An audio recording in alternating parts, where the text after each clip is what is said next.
വീണ്ടും വരുന്നവനായ യേശുക്രിസ്തുവിൻ്റെ നാമത്തിൽ ഏവർക്കും സ്നേഹവന്ദനം. ഇന്നത്തെ നമ്മുടെ വായനാ ഭാഗം നെഹമ്യാ പ്രവചനം 1 മുതൽ 3 വരെയുള്ള അധ്യായങ്ങളാകുന്നു. ഇന്നത്തെ ചിന്തയ്ക്കായി നെഹമ്യാവ് 2-ാം അധ്യായം 20-ാം വാക്യം. അതിന് ഞാൻ അവരോട്, സ്വർഗത്തിലെ ദൈവം ഞങ്ങൾക്ക് കാര്യം സാധിപ്പിക്കും. ആകയാൽ അവൻ്റെ ദാസന്മാരായ ഞങ്ങൾ എഴുന്നേറ്റ് പണിയും.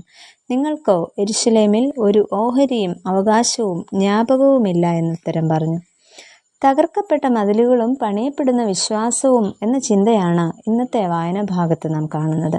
നെഹമ്യാ പ്രവാചകന്റെ പുസ്തകം ഒരു മതിൽ നിർമ്മാണത്തിൻ്റെ മാത്രം കഥയല്ല, മറിച്ച് ദൈവജനത്തിൻ്റെ പുനരുദ്ധാരണത്തിൻ്റെയും പ്രാർത്ഥനയുടെയും നേതൃത്വത്തിൻ്റെയും ഒത്തൊരുമിച്ചുള്ള കൂട്ടായ പ്രവർത്തനത്തിൻ്റെയും കഥയാണ്. ഇവിടെ യഹൂദയെ ഭരിക്കുവാൻ പേർഷ്യൻ ചക്രവർത്തിയുടെ നിയോഗമനുസരിച്ച് നെഹമ്യാവിൻ്റെ യെരൂശലേമിലേക്കുള്ള മടങ്ങിവരവാണ് നാം കാണുന്നത്. ഈ സംഭവത്തിൻ്റെ പശ്ചാത്തലത്തിൽ ചില ചിന്തകൾ പങ്കുവെക്കട്ടെ. ഒന്നാമതായിട്ട്, തകർച്ചയിൽ ഉരുകുന്ന ഹൃദയം.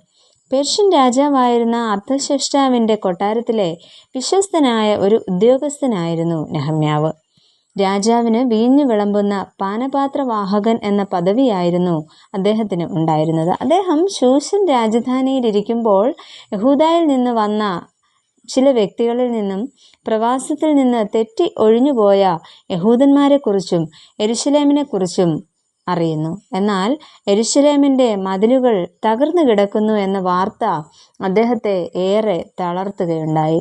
ഏറെ ദൂരെയായിരുന്നിട്ടും തൻ്റെ ജനത്തിൻ്റെ കഷ്ടതയിൽ അവൻ വിലപിക്കുന്നു. എന്നാൽ ഈ ഒരു പ്രശ്നം കേട്ട ഉടൻ നെഹമ്യാവ് മനുഷ്യരിലേക്കല്ല, ദൈവത്തിങ്കിലേക്കാണ് നോക്കിയത്.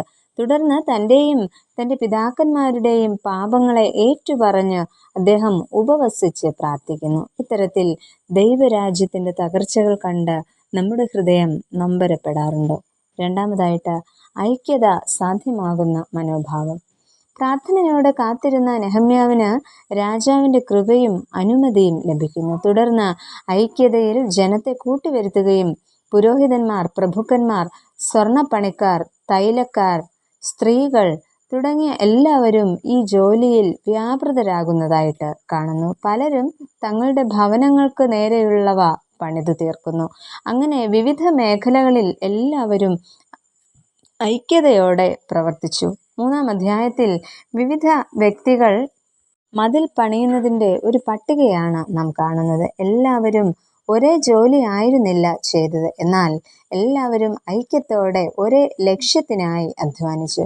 ഇത്തരത്തിൽ നമ്മുടെയും ജീവിതത്തിൻ്റെ, ഇടവകയുടെ, സമൂഹത്തിൻ്റെ തകർന്നു കിടക്കുന്ന മേഖലകൾ കണ്ടെത്തുവാനും അത് നവീകരിക്കുവാനും ദൈവം തൻ്റെ പരിശുദ്ധാത്മാവിന് നമ്മെ ശക്തീകരിക്കട്ടെ. നമുക്ക് പ്രാർത്ഥിക്കാം. പ്രിയ കർത്താവേ, നെഹമ്യാവിനെ പോലെ തകർച്ചകൾ കാണുമ്പോൾ നൊമ്പരപ്പെടുന്ന ഹൃദയത്തെ ഞങ്ങൾക്കും നൽകണമേ. ഐക്യതയോടെ അവിടുത്തെ ദൈവരാജ്യ ശുശ്രൂഷയിൽ പങ്കാളികളാകുവാൻ ഞങ്ങളെയും അവിടുന്ന് എടുത്ത് ഉപയോഗിക്കണമേ. ആമേൻ.